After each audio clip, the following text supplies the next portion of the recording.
과거 자신이 저지른 범죄로 인해 추방 대상에 올랐던 LA 지역 한인 2세 남성이 자진 출국을 앞두고 가족들이 보는 앞에서 IC 요원들에게 체포당하는 사건이 발생했습니다.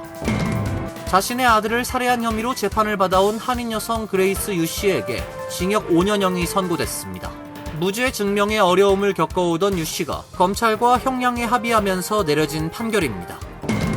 미국 육군 창설 250주년을 기념하는 대규모 군사 퍼레이드가 수도 워싱턴 DC에서 개최됐습니다.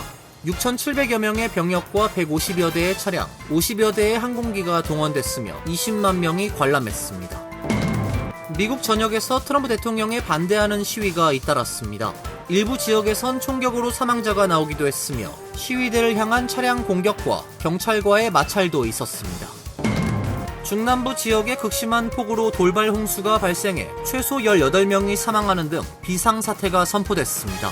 시간당 7인치의 물폭탄이 쏟아져 큰 피해가 잇따랐습니다. 이상은 오늘의 주요 뉴스입니다. 시청자 여러분 안녕하십니까? KBN 뉴스입니다.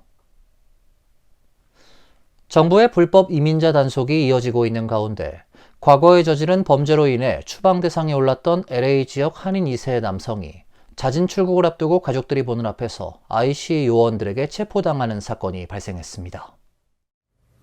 LA 동남쪽의 사우스 게이트에 거주하는 네프탈리 정 씨는 지난 13일 남편 저스틴 정 씨가 갑작스레 이민국 요원들에게 체포된 상황을 공개하며 도움을 호소하고 나섰습니다.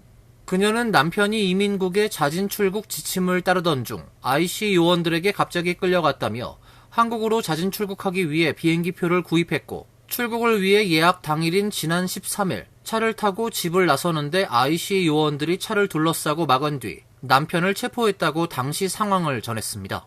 체포 상황이 담긴 동영상엔 10명에 가까운 요원들이 그녀의 만류에도 불구하고 차 뒷좌석에 앉아있던 저스틴 정 씨를 강제로 끌어내 수갑을 채우는 장면이 담겼습니다. 2살 때 가족들과 함께 미국으로 이민 온 저스틴 정 씨는 LA에서 작은 옷가게를 운영하던 이민자 부모 밑에서 성장했으며 10대 시절 갱단과 연관돼 살인 및 살인 미수 혐의로 유죄 판결을 받고 14년간 복역한 바 있습니다. 수감 생활을 마친 뒤 정 씨는 청소년 대상 멘토링 활동과 수감자 재활 지원 프로그램에 참여해왔으며 경찰서 등에서 갱단 예방을 주제로 강연하며 지역 사회에 기여해왔습니다. 그는 지난해 10월 시민권자인 배우자와 결혼했으며 최근 IC로부터 추방 명령을 받고 자진 출국 준비를 진행 중이었습니다. 현재 임신 중인 정 씨의 아내는 출산을 앞두고 남편의 구속 소식에 온라인 모금 사이트인 고펀드미를 통해 법률 지원과 생계비 마련을 위한 도움을 호소하고 있습니다. 자신의 아들을 살해한 혐의로 재판을 받아온 한인 여성 그레이스 유 씨에게 징역 5년형이 선고됐습니다. 자신의 무죄 증명에 어려움을 겪어오던 유 씨가 검찰과 형량에 합의하면서 내려진 판결입니다. 뉴저지 버겐 카운티 법원은 지난 13일 생후 3개월 아들을 사망에 이르게 한 혐의로 재판을 받아온 한인 여성 그레이스 유 씨에게 2급 과실치사 혐의에 대해 유죄 결정을 내리고 징역 5년형을 선고했습니다. 지난해 11월 버겐 카운티 검찰과 유 씨는 과실치사 혐의에 대한 유죄를 인정하는 대신 형량을 감형받는 플리바게닝에 합의한 바 있습니다. 검찰은 해당 혐의의 최소 형량인 5년 징역을 구형했고 재판부는 검찰의 요구대로 판결했습니다. 2급 과실치사의 경우 정해진 형량의 85%를 채우면 가석방이 가능해 지난 2022년 5월 체포돼 3년 넘게 수감 중인 유 씨는 내년 7월 가석방이 가능할 것으로 예상됩니다. 유 씨 선고가 내려진 버겐 카운티 법원엔 한인 200여 명이 참석해 법정을 가득 메웠습니다. 유 씨 측 변호사는 법정을 가득 메운 수백 명은 물론 지역 사회의 수만 명이 유 씨에 대한 선처를 간곡히 바라고 있다며 유 씨가 조속히 가족의 품으로 돌아갈 수 있게 재판부가 현명한 결정을 내려달라고 요구했습니다. 법정에 출석한 유 씨는 최후 진술에서 어린 두 아이와 가족이 너무나 그립다. 가족의 품에 돌아갈 수 있는 기회를 내려주기를 간절히 바란다고 눈물로 호소했습니다. 그러나 검찰은 부검 결과 등 과학적 증거들은 유 씨가 생후 3개월 어린 아들의 사망에 책임이 있음을 보여주고 있다며 구형에 대한 사유를 밝혔고 결국 재판부의 유죄 선고 및 형량이 내려졌습니다.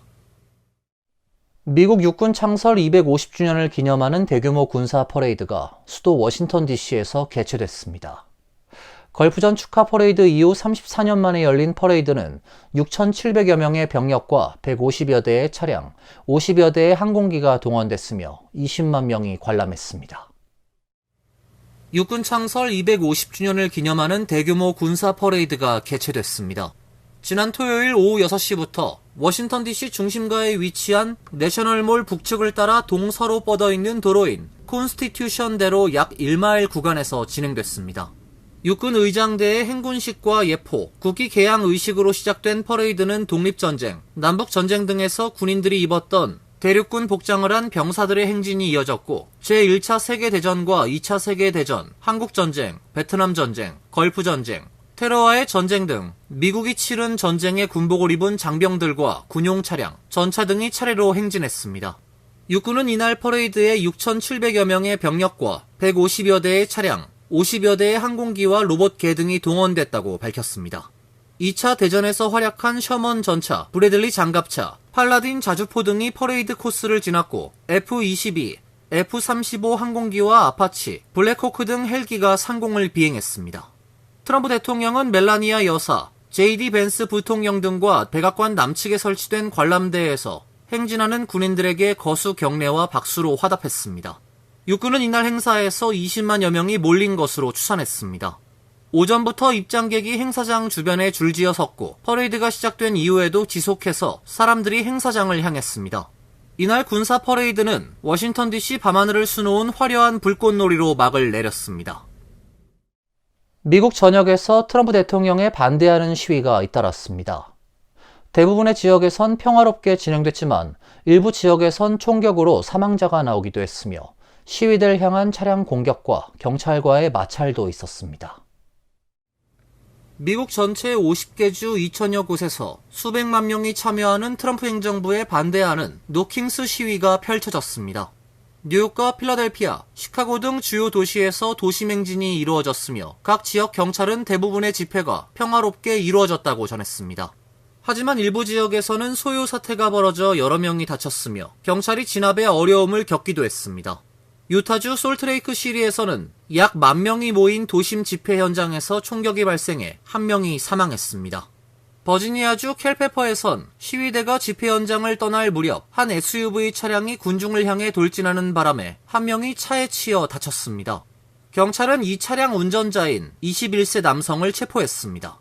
샌프란시스코에서도 정오가 조금 넘은 시각에 수천 명의 시위대가 도심에 모인 가운데 차 한 대가 군중을 향해 돌진해 최소 4명이 다치는 사고가 있었습니다.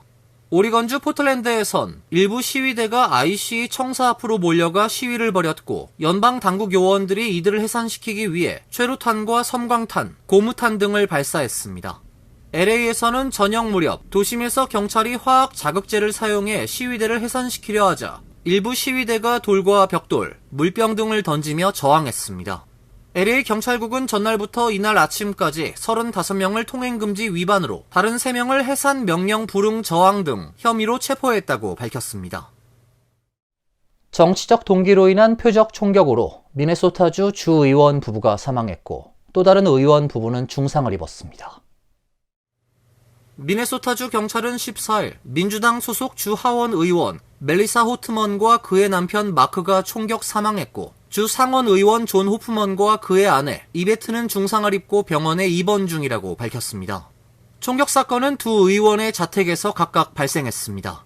경찰에 따르면 용의자는 경찰을 사칭해 의원들 집에 접근했습니다. 경찰 제복과 유사한 옷을 입고 있었고 차량도 경광등과 사이렌이 설치돼 경찰차를 흉내냈습니다. 총격 후 도주한 용의자는 범행 하루 남짓 만에 검거됐습니다. 용의자로 지명 수배된 57세 남성 벤스 볼터에 대한 대대적인 수색과 검거 작전 속에 15일 저녁 미네소타주 그린아일 자신의 농장 근처에서 경찰에 체포됐습니다.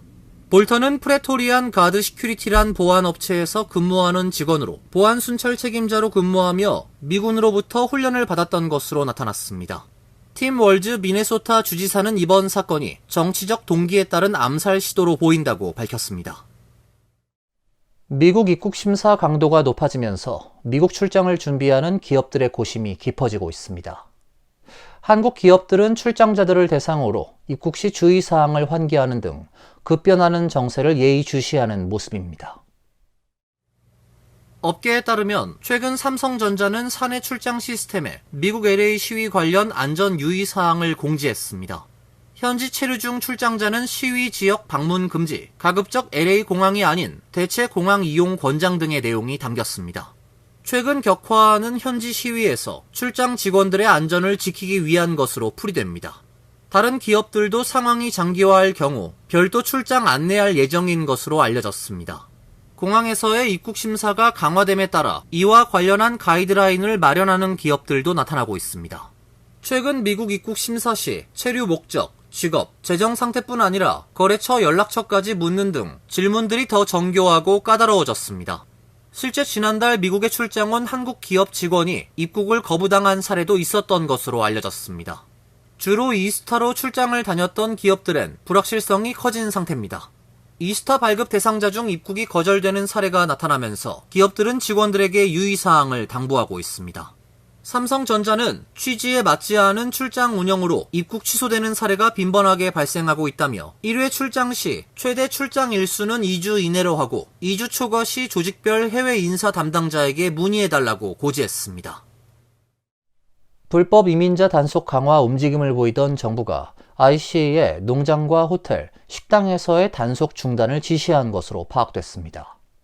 농업과 서비스업에 종사하던 불법 이민자 단속으로 노동력 수급난이 생길 것이란 우려에 따른 것으로 보입니다. 뉴욕타임스에 따르면 12일 IC 지역 담당자들은 고위 관계자로부터 오늘부터 농장과 양식업, 육류 가공 공장, 식당과 호텔에 대한 조사 및 활동 집행을 보류하란 지침을 받았습니다. 해당 산업과 관련된 인신매매 및 돈 세탁, 마약 밀수 조사 등 중범죄 관련 수사는 허용되지만 아무 범죄도 저지르지 않은 불체자는 체포하지 말라는 지시가 포함됐습니다. 트럼프 대통령이 취임 이후 불법 이민자 단속을 강화하자 저임금으로 농업과 서비스업에 종사하던 불법 이민자 대규모 단속 및 추방으로 인해 일부 업종의 노동력 수급난이 생길 것이란 우려가 제기됐습니다. 트럼프 대통령은 12일 SNS에 올린 글을 통해 위대한 농부들과 호텔 업계는 공격적인 이민 정책으로 인해 유능한 근로자들을 빼앗기고 있다며 이 같은 우려를 일부 인정했습니다. 농촌 지역이 트럼프 대통령과 공화당의 대표적인 지지 기반인 만큼 트럼프 대통령은 농무부 장관에게서 IC 단속에 따른 농민들의 우려를 전달받은 후 단속 중단을 지시한 것으로 전해졌습니다. 최근 트럼프 행정부의 이민 정책을 주도하는 스티븐 밀러 백악관 부비서실장은 IC에 하루 3,000명의 불체자를 체포하라고 지시했고 IC 요원들은 전국의 레스토랑, 공장, 사업체에서 작전을 수행하며 지난주에만 하루 평균 2,000명 넘게 체포된 것으로 전해졌습니다. 중남부 지역에 극심한 폭우로 돌발 홍수가 발생해 최소 18명이 사망하는 등 비상사태가 선포됐습니다. 시간당 7인치의 물폭탄이 쏟아지면서 큰 피해가 잇따랐습니다. 웨스트 버지니아주에서 어제 폭우가 쏟아져 5명이 사망했으며 3명이 실종됐습니다. 구조된 실종자를 찾기 위해 수색 중이며 주 정부는 도로와 교량, 천연가스 송유관 등 기반 시설의 피해 상황을 점검하고 보수 공사에 나서고 있습니다. 당국에 따르면 웨스트 버지니아주의 필링 카운티와 오하이오 카운티에서는 14일 밤 불과 30분 동안에 최고 4인치에 이르는 폭우가 한꺼번에 쏟아졌습니다. 순식간에 도로와 교량들, 고속도로에 심각한 큰 훼손이 일어났고 너무 많은 파괴가 일어나서 제대로 대응할 수 없었습니다. 이곳 강의 지류들에선 승용차들이 불어난 강물에 휩쓸려 떠내려갔고 주민들은 나무에 매달려 목숨을 구했습니다. 어제 오후에도 필링 남쪽의 메리온 카운티에 돌발 홍수가 휩쓸어 도로와 교량들, 주택가 일부가 파괴됐습니다. 폭우가 시작된 후 무려 165건의 911 구조 요청 전화가 쇄도했고 패트릭 모리시 주지사는 주 비상사태를 선언했습니다. 앞서 12일엔 텍사스주 샌안토니오시에서 시간당 무려 7인치의 물폭탄이 쏟아져 13명이 사망했습니다. 갑작스런 폭우로 돌발 홍수가 일어나 순식간에 10여 대의 차량이 강의 지류 속으로 휩쓸려 떠내려갔으며 70명이 넘는 사람들이 소방대에 구조됐습니다. 샌안토니오 소방대는 사망자 가운데 11명은 이 강 부근의 페린바이텔 수색 지구에서 발견됐다고 발표했습니다. 이어서 간추린 소식입니다.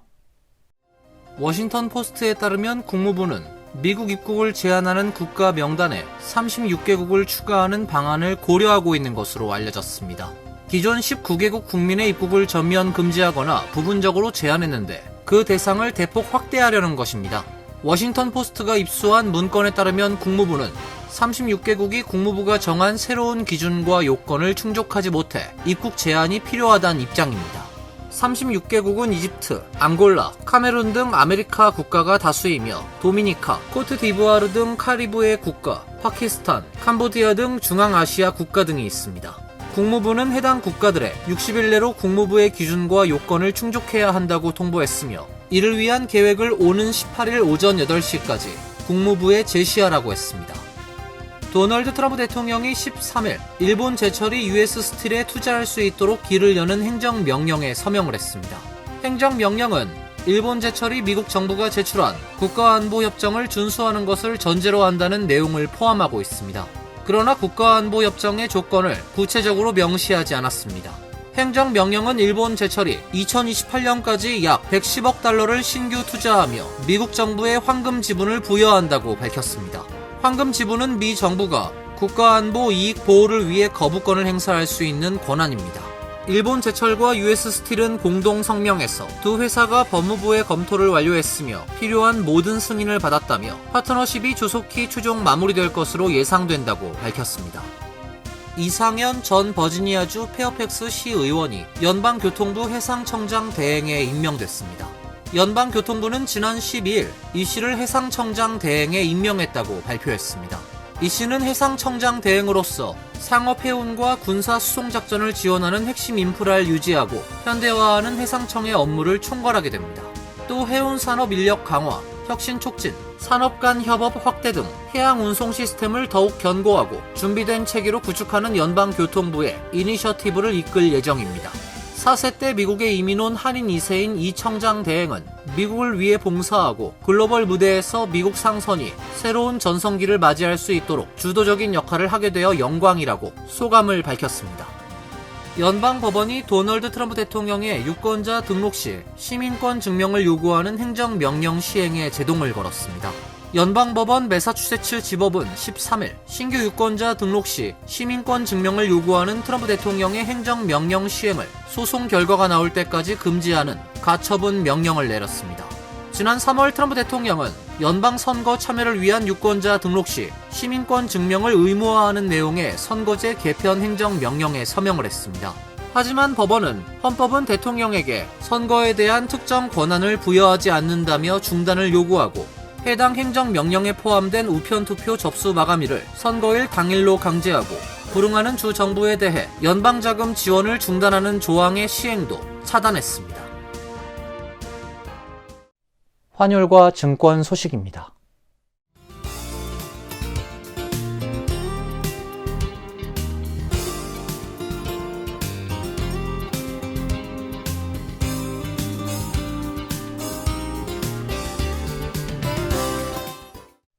이어서 날씨입니다. 내일은 흐린 가운데 몇 차례 소나기가 예상됩니다. 낮 최고 기온 69도, 섭씨 21도, 밤 최저 기온은 66도, 섭씨 19도로 예상됩니다. 수요일은 구름이 많은 흐린 날씨가 되겠습니다. 목요일은 대체로 맑은 날씨가 예보되어 있습니다. 이상으로 KBN 뉴스를 마칩니다. KBN과 함께 즐거운 시간 되시길 바랍니다. 동부 최대 한인방송 KBN이 제작하는 KBN 뉴스는 웹사이트 mykbn.com 그리고 유튜브와 페이스북에서 다시 보실 수 있습니다. 좋아요, 구독, 알림 설정은 뉴스 제작에 큰 도움이 됩니다.